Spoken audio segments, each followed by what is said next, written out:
Can a custody agreement be enforced over state lines? My name is Goldman. I'm the director and founder of Goldman and Associates. Our firm has a primary focus on family law issues here in Michigan. Today, we're going to continue our video series designed to educate and inform the public.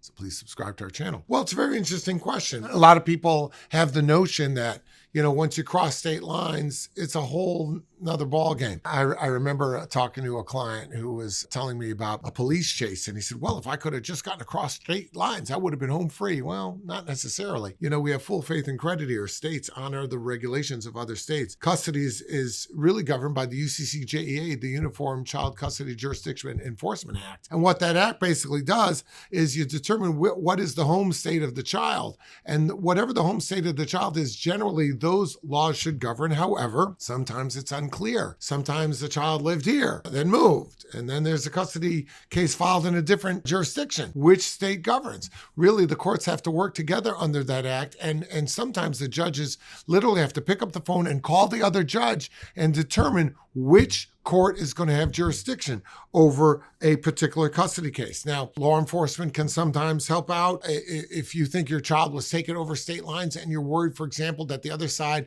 is going to try to establish residency and file a case in Ohio and you're living here in Michigan. You don't want to fight a case out of state, so you better take action. You got to call your lawyer. You got to say, hey, this happened and I'm concerned about it. What do we do? There's no custody order in place. And what your lawyer will probably do is file a petition for custody and file an emergency petition and have the child brought back to the jurisdiction. Now, different judges will react in different ways according to that. And remember one thing, as always, and I've said this many, many times, your lawyer can take action and file certain things, but even if they do, there's no guarantee that the court's going to see it your way.